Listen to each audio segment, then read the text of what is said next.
Mario Suárez o la lucha por la democracia. Ensayo autobiográfico, político e ideológico. Capítulo 7. Del marcelismo al exilio. La fundación del PS.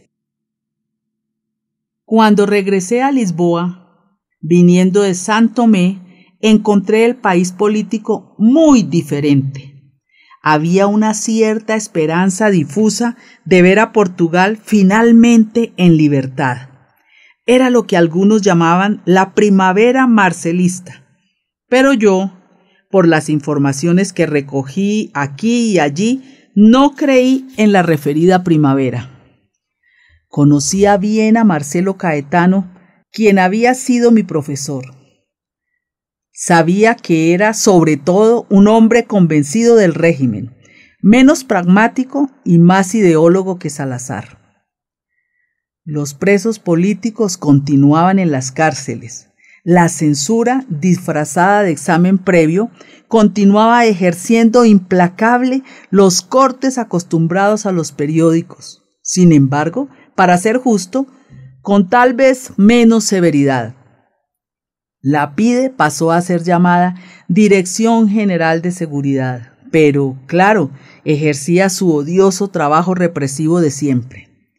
La verdad es que el obispo de Porto permanecía en el exilio, en un convento en Tormes, cerca de Salamanca, donde lo fui a visitar con Raúl Rego y mi hija poco después de mi regreso, justamente en el día en que fui informado por teléfono de que había muerto Manuel Méndez, mi querido e inolvidable amigo que tanta influencia ejerció sobre mí. El obispo de Porto, don Antonio Ferreira Gómez, estaba indignado con la situación que le había sido impuesta. Era un hombre de gran erudición y de temperamento austero. Quedó muy agradecido con la visita, tanto más que lo llevé a almorzar en un parador español opíporamente. Fue una tarde muy agradable y difícil de olvidar. Mis amigos más próximos, algunos como Abranches Ferrán y José Ribeiro dos Santos, ambos antiguos colegas de Marcelo Caetano en la Facultad de Derecho, me sugirieron que le pidiera una audiencia para agradecerle mi regreso. No seguí el consejo. Estuve 8 meses deportado en São Tomé sin juzgamiento previo y por tiempo indeterminado. Y antes 3 meses preso en Caxias, en una celda, aislado, donde pasé la Navidad y el Año Nuevo excepcionalmente fríos. Marcelo Caetano me hizo regresar sin una explicación en un acto de libre albedrío. Se limitó a marcar el plazo de mi deportación, que quizá era ilimitado hasta entonces. Por lo tanto, no me hizo justicia. No podía entonces agradecerle, lo que se prestaría quizás a otras interpretaciones. Cuando los comunistas hacían constar, imagínense que yo era amigo de Caetano y había sido sondeado para entrar en su gobierno. Pensando a posteriori, pienso que decidí bien. Había regresado con algún prestigio de miembro importante de la resistencia en términos de oposición, por haber aguantado sin quejas ni concesiones la deportación que quizás suscitó muchas protestas en los medios jurídicos y políticos internacionales. Los comunistas y una parte de la izquierda radical temían que yo pudiese venir a tornarme en uno de los líderes reconocidos de la oposición, y eso no les convenía nada, porque yo ya había declarado que era demócrata socialista. De ahí que comenzaron a difundir, en una campaña falsa y perfectamente organizada, que yo estaba hecho con Marcelo Caetano. Fue una campaña persistente, absurda y que demoró tiempo en pasar. Me acuerdo bien de la frialdad con que fui recibido en el primer Congreso Republicano de Aveiro, donde presenté una tesis buscando el futuro democrático del país, que no tuvo gran éxito a pesar de ser, modestia aparte, bastante clara. Después se llevó a cabo la sesión conmemorativa del 31 de enero en Porto, Hubo rechiflas sin sentido en ciertos sectores de la sala donde estaban conocidos militantes comunistas que identifiqué y jóvenes utilizados por ellos. Resolví entonces hacer un examen a la primavera marcelista. Di una entrevista al Diario de Lisboa y otra después a La República, hablando de las condiciones indispensables para poder creer que había un cambio político en curso. Fueron ambas censuradas por el examen previo, como se llamaba entonces la censura, lo que me fue dicho por sugerencia expresa del propio Marcelo Caetano, que las quiso leer. Me quedó todo aclarado. Mientras tanto, se aproximaban las pseudoelecciones legislativas. La oposición por primera vez se presentó dividida. Los comunistas, por un lado, no obstante, no se presentaron como tal. Se aliaron a los católicos de izquierda bajo la orientación de su líder en la fecha, el profesor Pereira de Moura, que gozaba de enorme prestigio, y con socialistas católicos o no, que entraron en la política antirrégimen en los paros de 1962, con Jorge Sampaio, José Manuel Galvão Teles, Bernard da Costa, Teotonio Pereira, Víctor Huengorovius y algunos otros que después de la Revolución de los Claveles formarían el GIS, el Grupo de Intervención Socialista. Los socialistas no totalitaristas, como describí en un manifiesto que publiqué en mi libro Escritos Políticos, se presentaron en la lista autónoma identificados con la Acción Socialista Portuguesa clandestina, pero solo en 3 distritos: Lisboa, Porto y Braga. En todos los otros concurrimos unidos con todos los antifascistas, socialistas, revirallistas, comunistas, católicos y extremistas. Fue una primera división de aguas en los 3 distritos más poblados del país, Lisboa, Porto y Braga, pero que no cortó los puentes en los otros. Mi mujer, por ejemplo, que era de la ASP, Acción Socialista Portuguesa, fue candidata a diputada por la CDE, Comisión Democrática Electoral, en el distrito de Santarém. Se trató de un paso más que quisimos probar en el camino para la constitución de un partido socialista que fuese miembro de la Internacional Socialista. El gobierno de Marcelo Caetano no se engañó al sentir el peligro que por ahí venía para el régimen. Nuestra lista, Socialista por Lisboa, la que encabecé, fue la más refutada y atacada por la policía y por el régimen. Hubo palizas, prohibiciones, interrupciones de varias sesiones, amenazas y finalmente una comisión de la Internacional Socialista que vino a Lisboa a observar las pseudoelecciones por invitación nuestra, fue puesta presa y expulsada de Portugal. Una reacción totalitarista del régimen que causó escándalo en Europa y que de cierto modo destruyó todos los esfuerzos de Marcelo Caetano para presentarse como un liberal en el sentido político del término. En los resultados finales, manipulados por el régimen, como es obvio, nuestra lista por Lisboa tuvo considerablemente resultados inferiores a los de la CDE, Comisión Democrática Electoral, al contrario de lo que sucedió en Porto y en Braga, donde las listas de la CUT, Comisión Electoral de Unidad Democrática, que era la presentación legal de la ASP, Acción Socialista Portuguesa, siempre fueron presentadas como vencedoras en relación a la CDE, Comisión Democrática Electoral. Recuerdo que en una reunión que tuvimos me mostré desilusionado con los resultados de Lisboa, no obstante que tenía la certeza que habían sido políticamente manipulados por el régimen. Fue una reunión de reflexión hecha para analizar el momento político después de las elecciones en la Facultad de Ciencias, en una sala cedida por los profesores Francisco Méndez y Torre de Asunción, en la que también estaban Tiago de Oliveira, profesor de matemática, y todos nuestros camaradas del llamado núcleo duro de la ASP, Acción Socialista Portuguesa, Sena, Soremeño, Magallanes Godiño, José Ribeiro dos Santos y yo.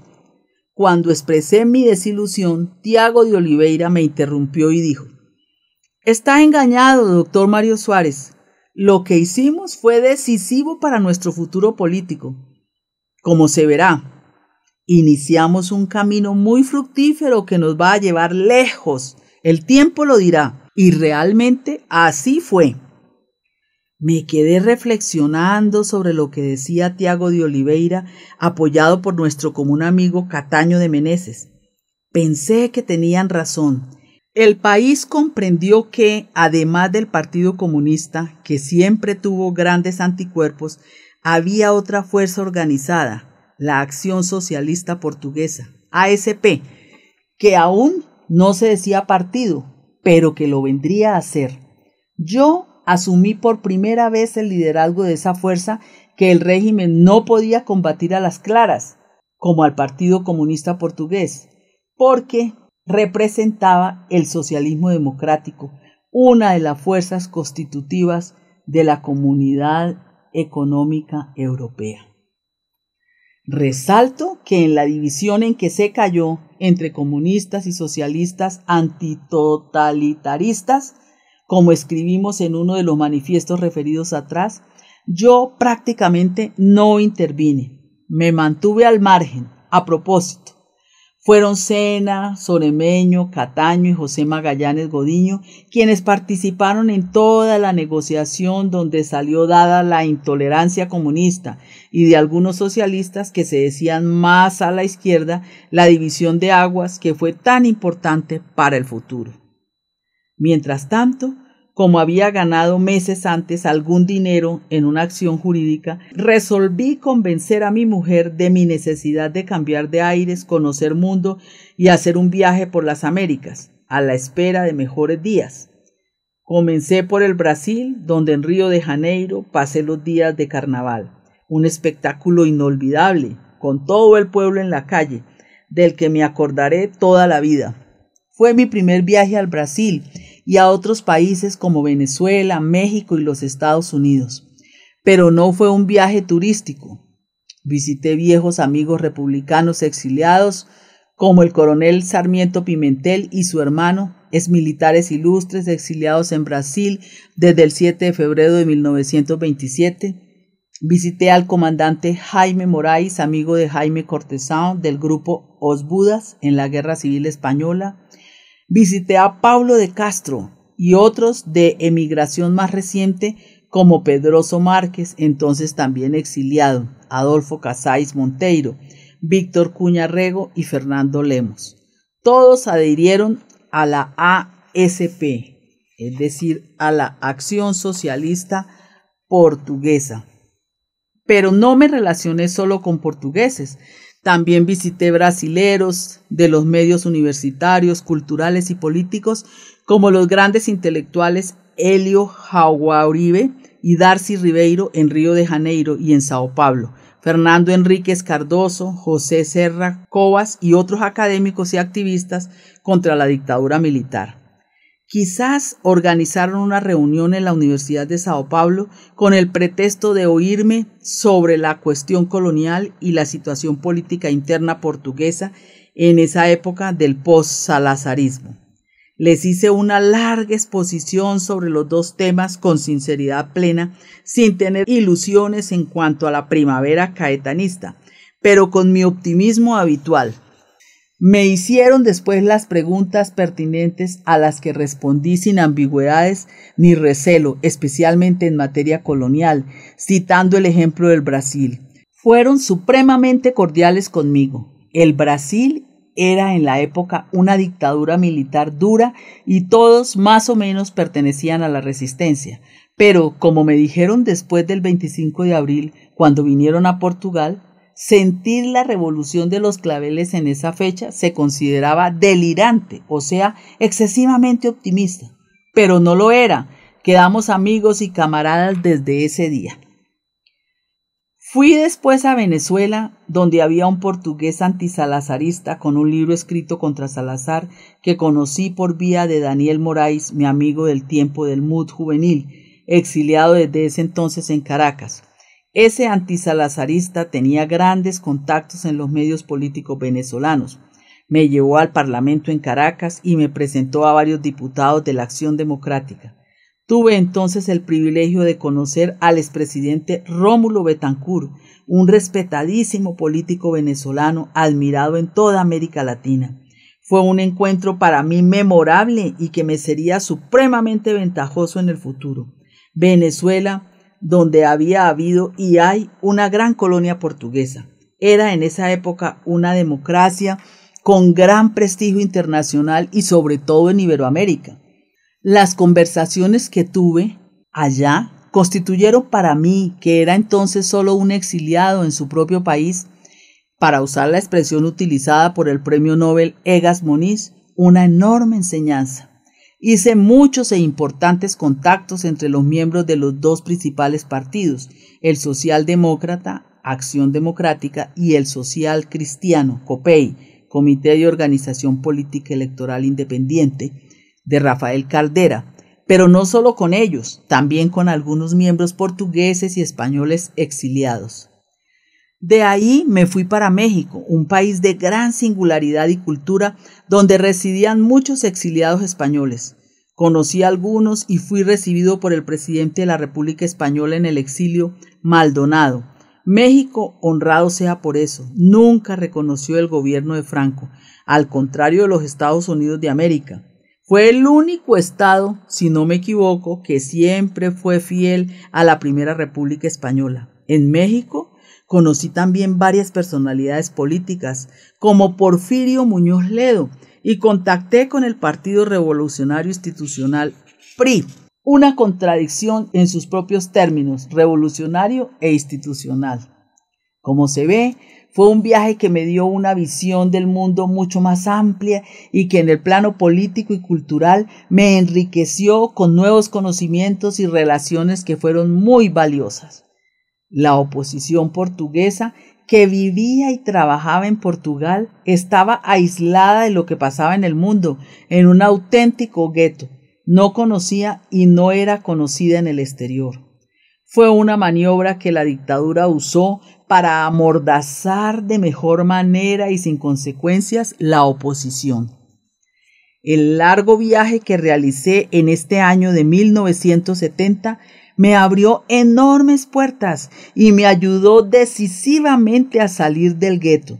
Con todo esto, lo mejor estaba aún por venir, cuando de México volé para América del Norte. Fue un salto difícil porque ahí no conocía prácticamente a nadie y ni siquiera sabía hablar inglés, como aún hoy me sucede. Una dificultad inmensa que nunca conseguí sobrepasar y de la que solo tuve conciencia plena después del 25 de abril. Pero a partir de ahí ya nunca más tuve tiempo de nada y utilicé siempre intérpretes, aunque no es la misma cosa. Los Estados Unidos de América fueron para mí un gran choque en el sentido positivo de la palabra, en razón a las personas que conocí y a los encuentros que no tenía previstos y que marcaron profundamente mi camino.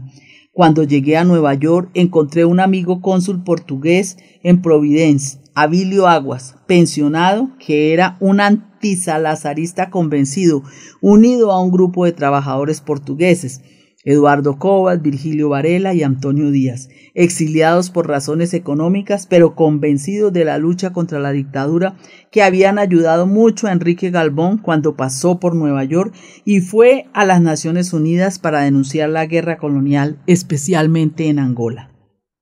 Conviví y hablé mucho con ellos durante los días que estuve en Nueva York y los convencí a todos para que se inscribieran en la entonces Acción Socialista Portuguesa, ASP, donde después pasaron para el PS, Partido Socialista, y luego del 25 de abril se tornaron militantes activos.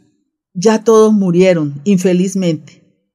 Eran amigos de Palma Ignacio, al cual estuvieron ligados en los años que pasó en América, donde vendría a ser expulsado radicándose en el Brasil, que en la época era una democracia.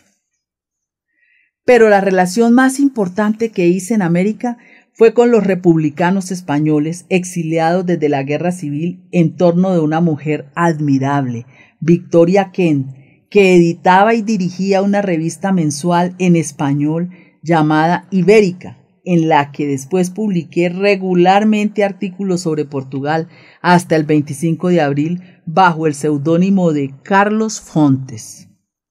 Fueron Tierno Galván, Raúl Morodo y Fernando Moraín quienes me ayudaron mucho mientras me ocupé del caso de Delgado, los que me presentaron a Victoria Kent. Fue ella la que tuvo la idea de llevarme al Overseas Press Club en Nueva York, donde realicé una conferencia de prensa muy concurrida en la que denuncié las guerras coloniales y las prisiones de Sena y Jaime Gama, ambos candidatos de la lista de la CEUD, un mes después de las pseudoelecciones caetanistas, sin ningún motivo concreto y solo como forma de intimidación. La conferencia de prensa tuvo inmensa e inesperada repercusión. Salió, recuerdo, en grandes letras en el New York Times, en el Washington Post y en la revista Time, y en flash en varios canales de televisión. Como resultado de esto, el gobierno de Caetano quedó furioso. Organizó manifestaciones de desagravio en que me llamaron traidor y pintaron algunas paredes con letreros que decían Suárez da cabezaros y abajo los traidores. Pero no se quedaron con eso. Hicieron presiones sobre mi mujer con telefonemas anónimos, insultantes e intimidantes. Llegaron a enviarle inclusive cartas anónimas con amenazas y con unas balas diciendo tenemos más para matar a su marido. Como se trató de una campaña inhabitual, mis amigos aconsejaron a mi mujer que me telefonara para impedir mi regreso hasta que las cosas se calmaran. Ella así lo hizo. Sentí por la voz de mi mujer que estaba realmente asustada.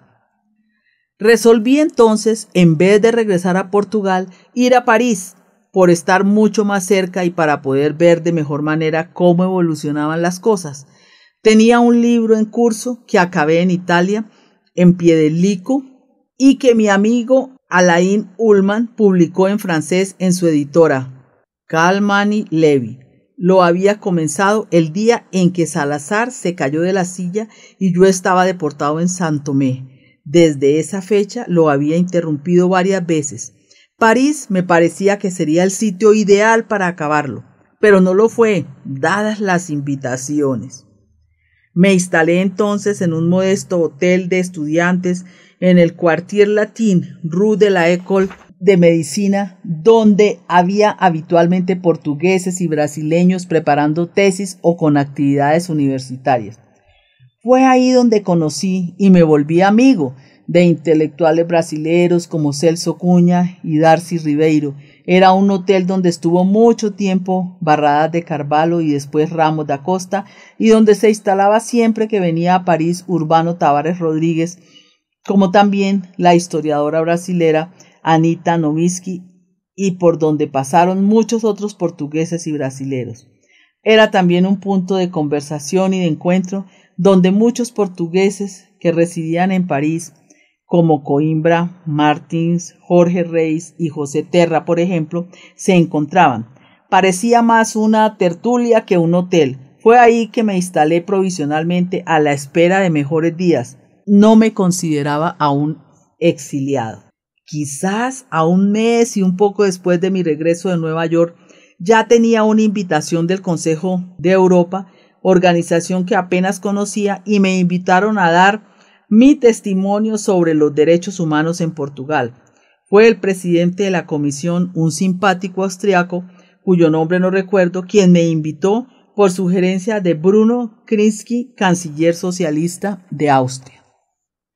No me hice de rogar y fui a Estrasburgo a hacer mi exposición revelando la situación de verdadera dictadura del gobierno de Marcelo Caetano.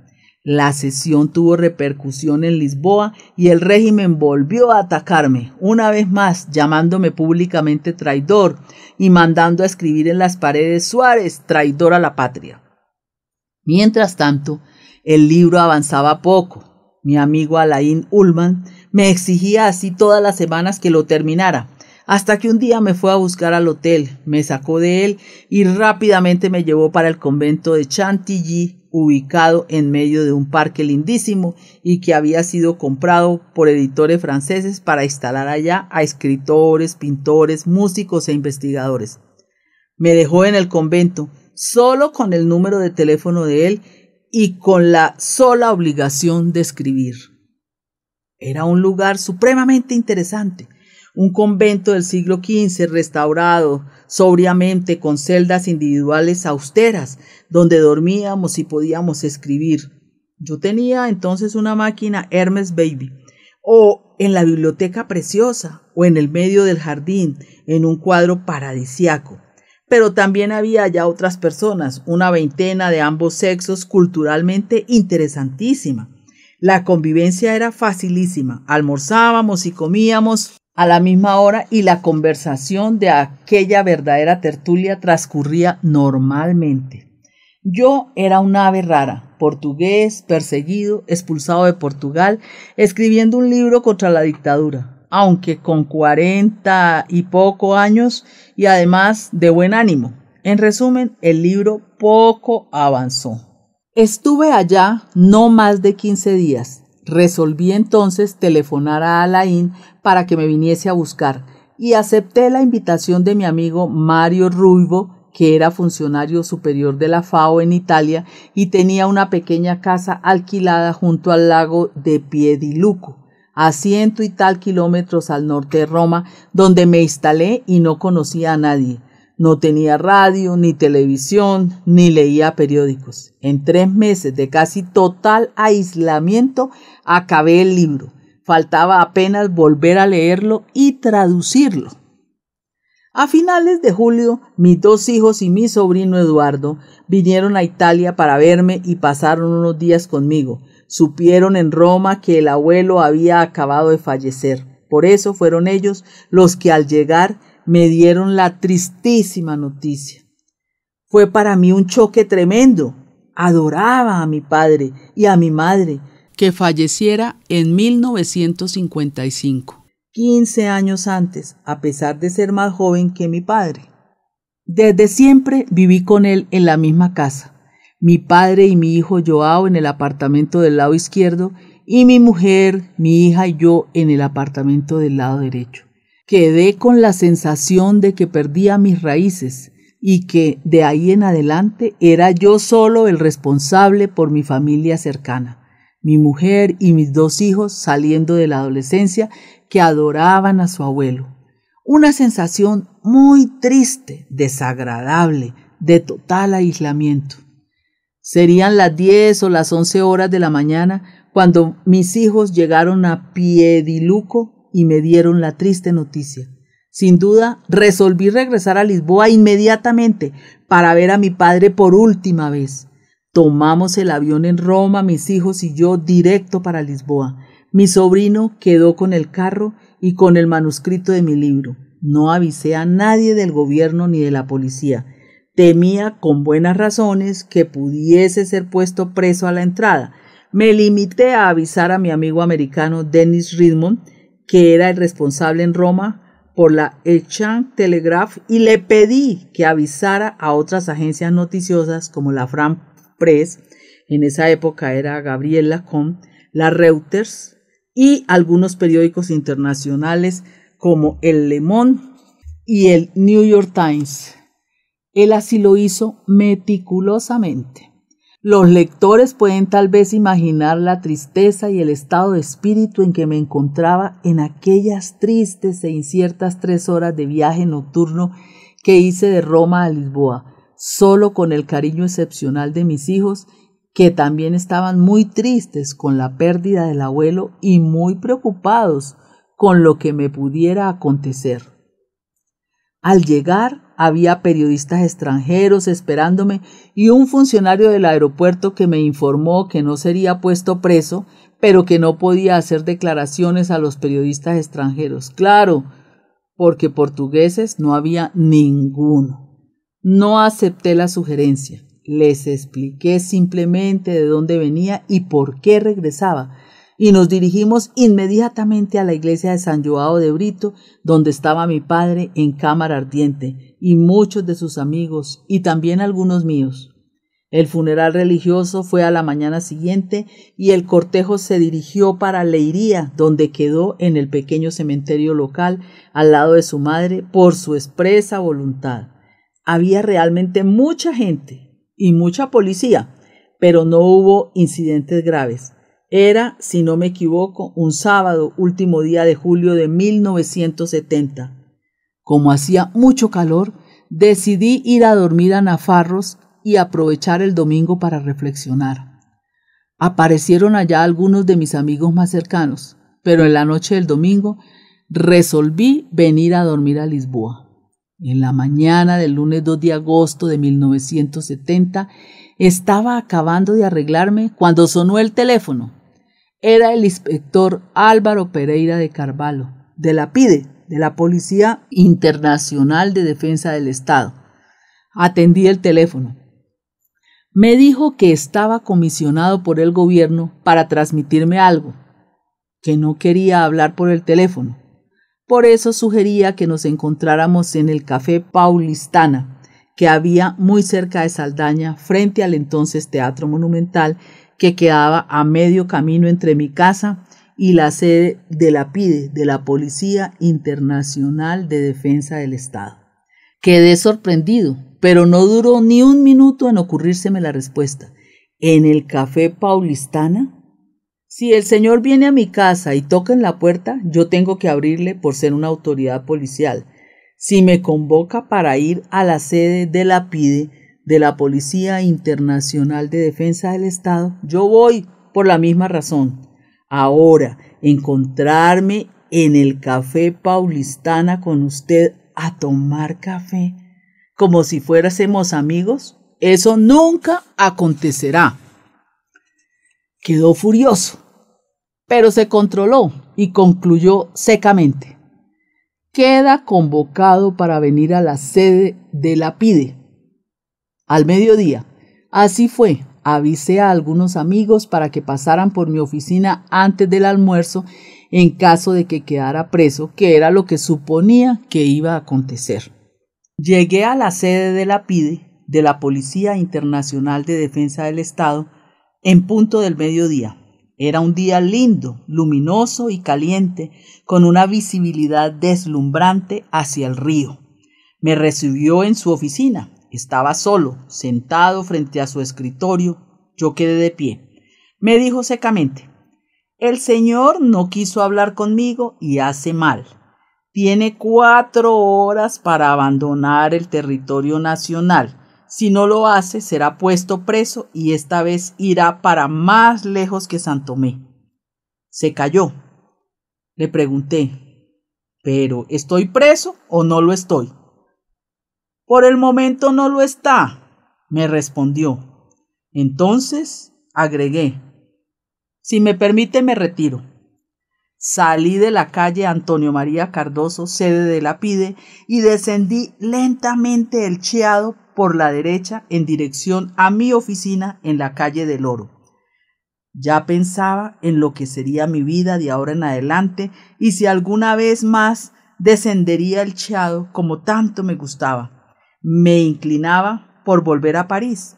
¿Pero cómo? En mi oficina estaban algunos colegas y amigos. En el fondo, el núcleo duro de la Acción Socialista Portuguesa, de la ASP, que era su dirección informal, un sólido grupo de amigos. Todos pensaron que yo debía partir para no ser puesto preso de nuevo, excepto Sena, que me aconsejó quedarme porque el régimen estaba llegando al fin y en el exilio más que en la prisión no podría seguir paso a paso la evolución de la situación interna portuguesa. Resolví partir y en mi decisión lo que más contó fue el libro que estaba prácticamente listo y que si yo fuese para la prisión no sería publicado, como sí lo fue. Fui a almorzar a mi casa, a convencer a mi familia de venir conmigo en vista que mis hijos habían iniciado las vacaciones. Los aviones estaban llenos y el recurso más sencillo fue irnos en mi carro, en dirección a París. En la frontera no querían dejar pasar a Joao por estar próximo a la edad militar. Llamé por teléfono del puesto de la policía en Elvas al inspector Pereira de Carvalho, diciéndole que si mi hijo no salía, yo tampoco saldría. Dio orden para que lo dejaran pasar. Así iniciamos el viaje a París, sin interrupciones, durmiendo en el carro, relevándonos al volante y comiendo frugalmente. Fue un viaje triste, sin saber lo que nos esperaría, sabiendo tan solo que mi mujer y mis hijos tendrían que regresar cuando se reanudara el año escolar. Casi no hablamos durante ese largo viaje por la incerteza de que no sabíamos qué sería para todos en cuanto al futuro que nos envolvía a todos, aumentada la tristeza por el hecho que nos producía la pérdida irreparable de mi padre, que era el centro y la referencia principal de nuestra familia. En Blois, ya próximo de París, paramos para dar unos pasos y desentumirnos. Compré el periódico Le Monde y en una página interior vi una pequeña noticia que, refiriéndose a Portugal, decía así: Mario Suárez, abogado de la familia Delgado, fue otra vez expulsado de su país y conminado a partir para el exilio. Quedé contento. 3 renglones en el Le Monde para mí en ese tiempo eran la gloria. Me instalé entonces de nuevo en el Hotel Saint-Pierre y comencé, como escribió María Joao Avilés en su libro Suárez, Dictadura y Revolución, a tejer la estrategia de la araña. Creé, en efecto, innumerables amistades y relaciones con políticos socialistas europeos, periodistas y corresponsales extranjeros interesados en Portugal, universitarios, emigrantes políticos como yo, portugueses, españoles y griegos, brasileros y suramericanos, y con los nacionalistas africanos lusófonos. París en esa época era un centro por donde pasaban personas de todos los continentes. Era el tiempo en que era presidente Georges Pompidou y en que De Gaulle estaba aún vivo. Por lo demás, asistí en París a su funeral. Mi primera preocupación fue conseguir trabajo, con el objeto de volverme financieramente independiente. Después, acabar el libro, vigilando la revisión y la traducción hecha por un periodista del Express, Edouard Balbi, de lo que sería El Portugal amordazado. El título fue inventado por Alain, que finalmente fue publicado en 1972. Fue un libro, modestia aparte, que tuvo bastante éxito en Francia y fue traducido a 12 lenguas. En portugués solo fue publicado después del 25 de abril y no tuvo gran éxito. Santos de casa. Un día, un viejo amigo de la Facultad de Letras, que era dirigente del departamento de portugués de la Universidad de Vincennes, José Terra, me buscó para proponerme ser profesor de civilización portuguesa. Acepté con mucho gusto, más cuando en Portugal eso hubiera sido impensable. Fue mi primer empleo regular en Francia. Me dio quizás algunos sinsabores, porque la noticia se expandió en los medios portugueses y la embajada resolvió distribuir un texto anónimo acusándome de social fascista y agente del dictador Marcelo Caetano en Francia. Cuando me preparaba para dar la primera clase, una pequeña multitud de alumnos inscritos en el curso me impidió literalmente hablar, acusándome de fascista, traidor y otros epítetos de ese estilo. En las clases siguientes se repitió lo mismo. Yo aguantaba sentado en el escritorio y la gritería era tal que no podía hacerme oír. Duró esto un mes. Las clases eran semanales, hasta que un alumno que era de la Unión General de Trabajadores, la UGT, francesa, claro, propuso que me dejaran hablar para que me pudiera defender de las acusaciones. Hubo una alumna, pienso que portuguesa, que exclamó: «Si lo dejan hablar, él los convence». Y realmente así fue. No me fue difícil explicarles que no era un agente de Marcelo Caetano. Se acabó la fiesta y empezaron las clases normales. Meses después fui buscado por el profesor Massa y por el portugués Liberto Cruz, que me conocía, quienes me invitaron a ser una vez más profesor de portugués en la Universidad de la Alta Bretaña en Rennes.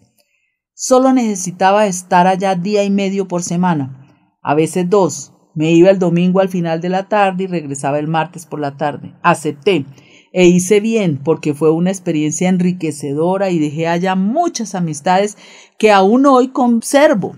Era un ambiente notablemente diferente al de París.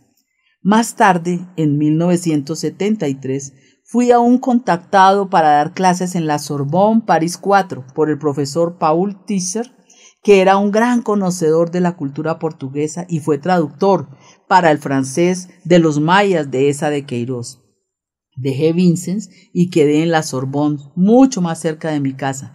También tuve aún como abogado un contrato regular del Banco Franco-Portugués, del que era entonces el gran patrón y dueño de la SACOR, Manuel Bullosa. Iba allá apenas una vez por semana o cuando era convocado para resolver cualquier problema jurídico que tenía que ver con Portugal. Muchos clientes eran emigrantes portugueses. Bullosa fue ciertamente correctísimo conmigo. Marcelo Caetano, cuando supo que Bullosa me había contratado, mandó a París al ministro Moreira Baptista con la misión de convencerlo de quitarme el contrato. Bullosa no solo se rehusó a despedirme, sino que respondió a Moreira Baptista más o menos algo así: si un día el régimen cae y le sucede a usted, señor ministro Moreira Baptista, que tiene que exilarse en París, también lo contrataré. Lo que vino curiosamente a suceder después del 25 de abril.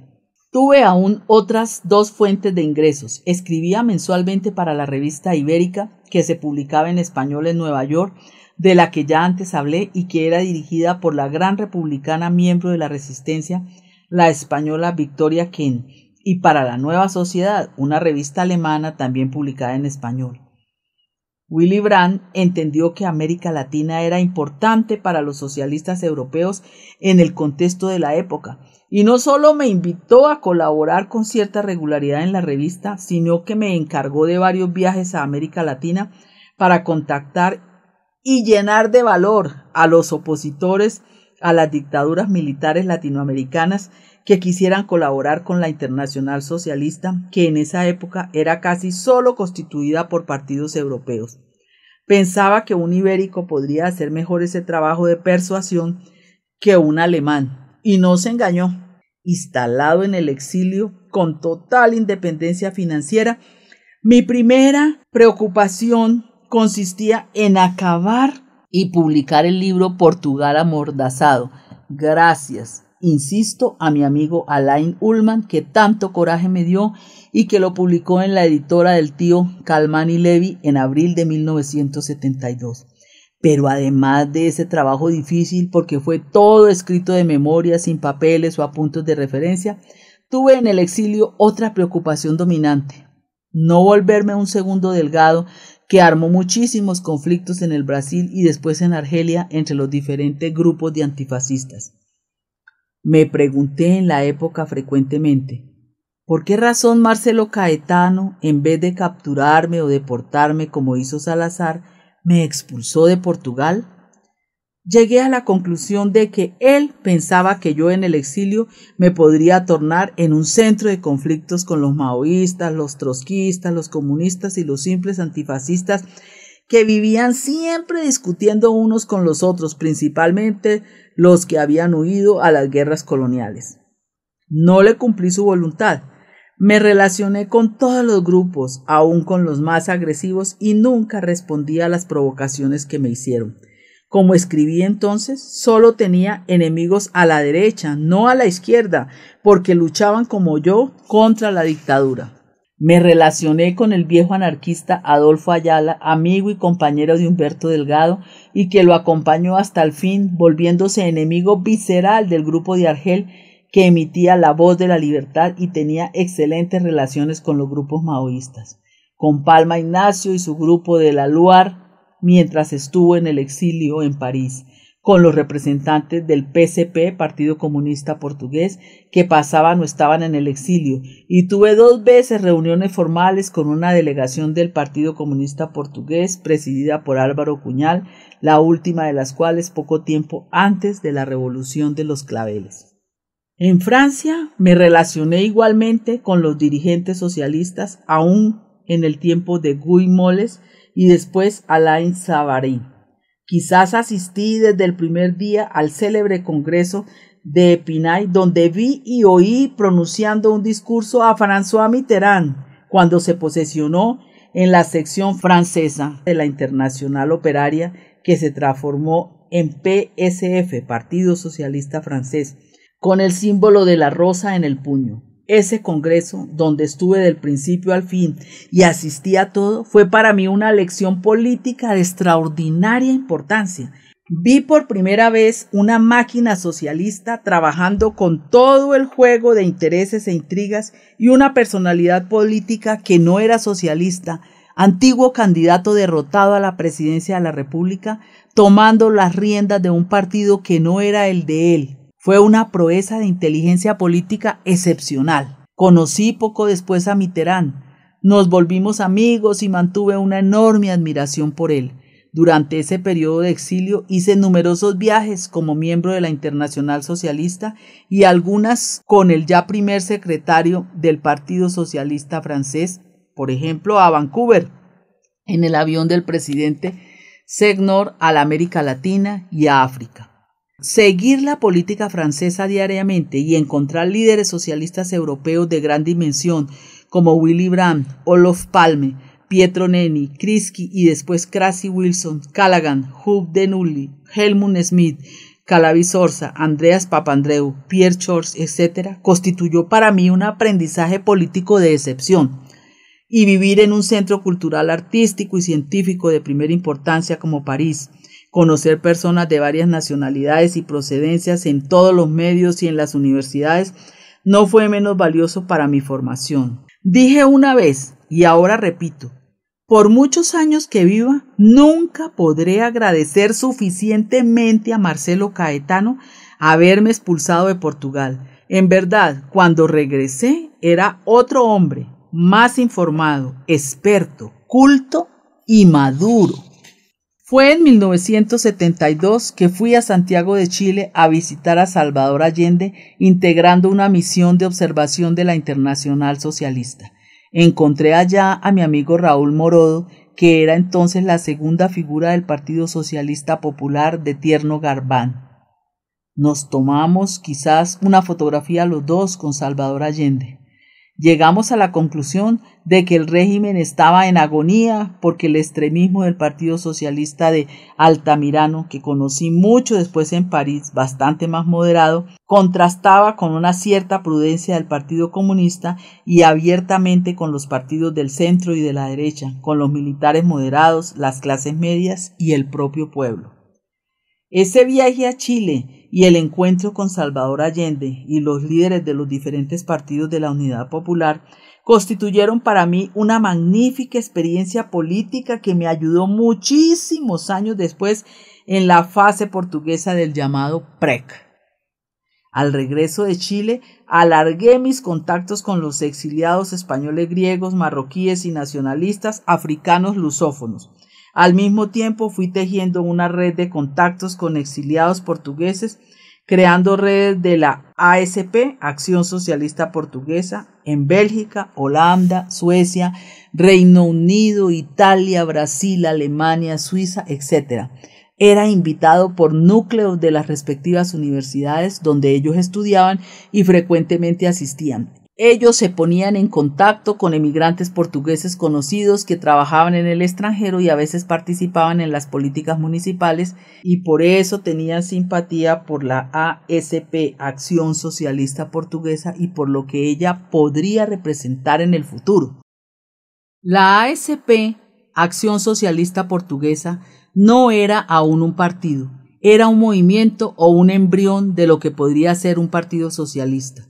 Fuimos aceptados como miembros de la Internacional Socialista en el Congreso de Viena en junio de 1972 y de esa manera pasamos a ser oídos con simpatía y después ayudados por los partidos de la Internacional, que entonces era casi solo una organización europea, pero tenía un poder incomparablemente superior al que tiene hoy.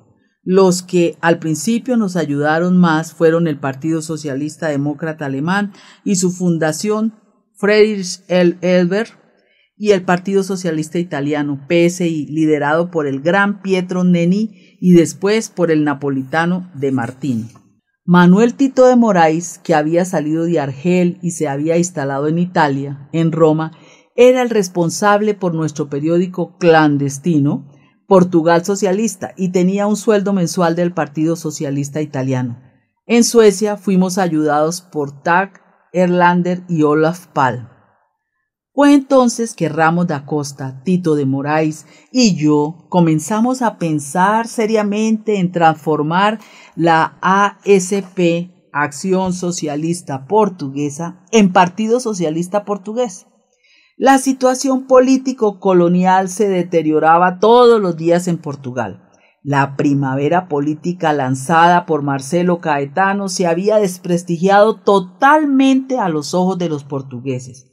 Nos llegaron seguros rumores de que había la conspiración militar en marcha y nosotros necesitábamos de un instrumento, como yo le llamaba, con contactos europeos sólidos, para podernos imponer en la hora H, esto es, cuando la revolución anticolonialista y democrática triunfara.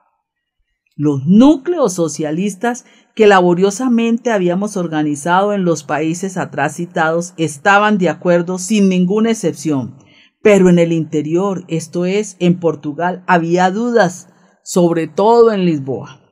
Organizamos entonces, con el apoyo de la Fundación Friedrich Ebert, un congreso en Bad Wurtemberg, cerca de Bonn, donde la ASP, Acción Socialista Portuguesa, se transformó en PS, Partido Socialista, el 19 de abril de 1973. Vinieron camaradas de Portugal de 3 núcleos, Lisboa, Coimbra y Porto, y representantes de nuestros núcleos en el extranjero. Algunos no pudieron venir, principalmente los del Brasil, Río Paulo y Sao Paulo. Fueron los alemanes quienes pagaron todo, sobre todo los pasajes de avión, que era lo más costoso. Curiosamente, recomendamos a nuestros amigos alemanes que los pasajes para Bonn fuesen expedidos por diversas vías, Londres, París, Frankfurt, Ámsterdam, etc., para evitar que la concentración de los pasajes para Bonn fuese notada por la PIDE.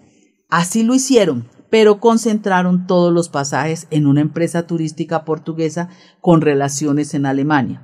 A uno de los últimos en reclamar el pasaje, el funcionario de la empresa le dijo: «Es interesante, hay un grupo de portugueses que van todos para Bonn, pero en tránsito pasan por diferentes aeropuertos». Le picó el ojo y le entregó el pasaje.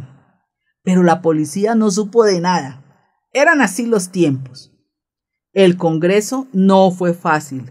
Los representantes del sur soromeño, Mario Mesquita, Arons de Carvalho, Cataño de Meneses y mi propia mujer traían el voto de los camaradas de Lisboa de que la ASP, Acción Socialista Portuguesa, no debía transformarse en PS. La discusión más dura ocurrió entre Mario Mesquita y yo. No fui capaz de convencerlo, pero los representantes de Coimbra, Fernando Vale, Antonio Arnaún y otros, y la zona norte, se manifestaron a favor como los representantes de los núcleos del extranjero, lo que nos dio una sólida mayoría.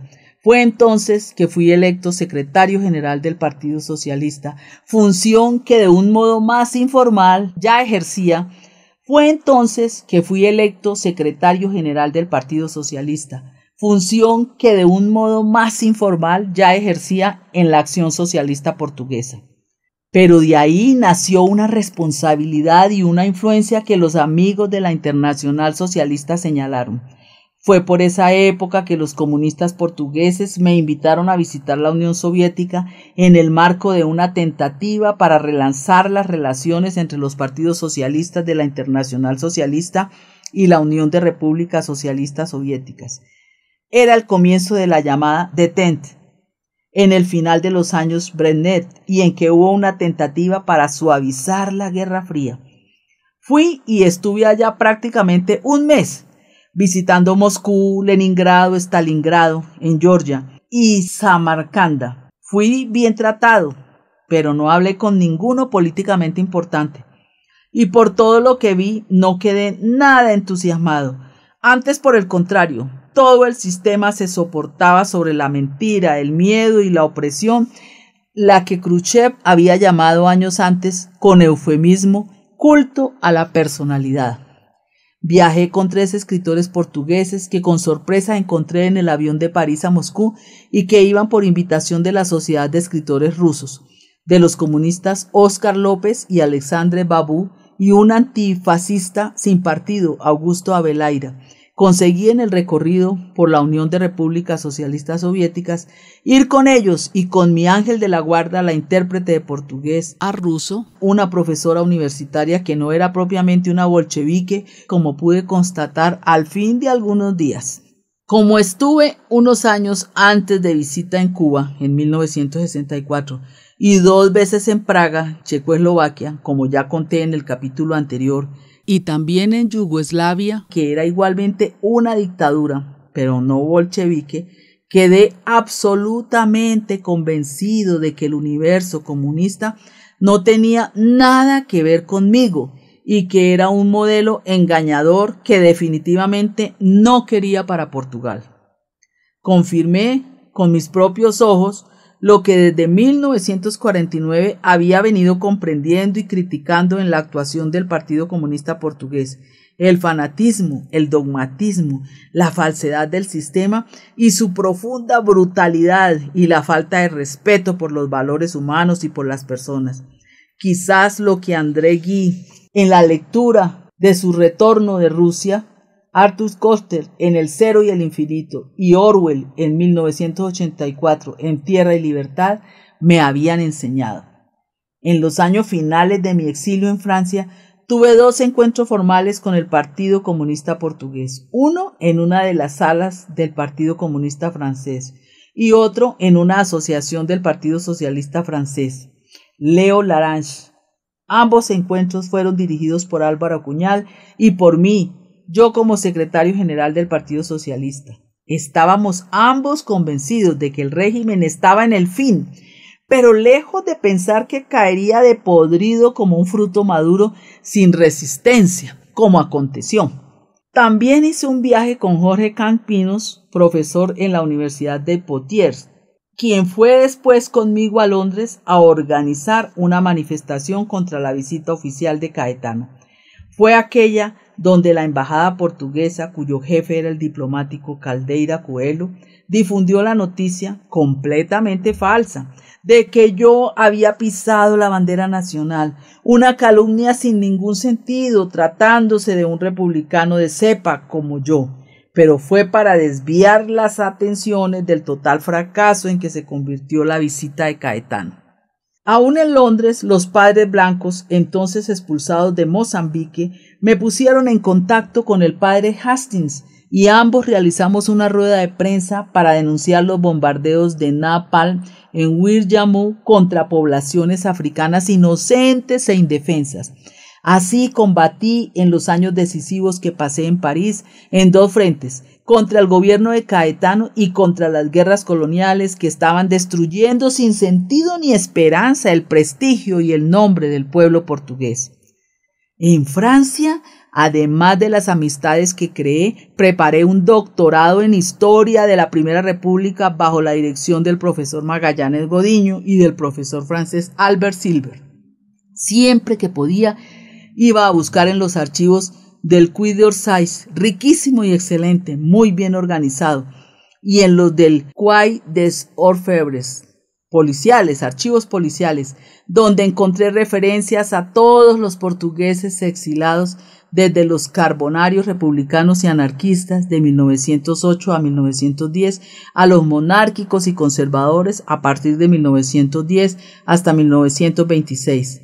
Hasta otra vez los republicanos de 1926 en adelante, hasta la Guerra de España. No me fue posible llevar hasta el fin ese proyecto universitario porque la Revolución de los Claveles ocurrió el 25 de abril de 1974, modificando de nuevo toda mi vida.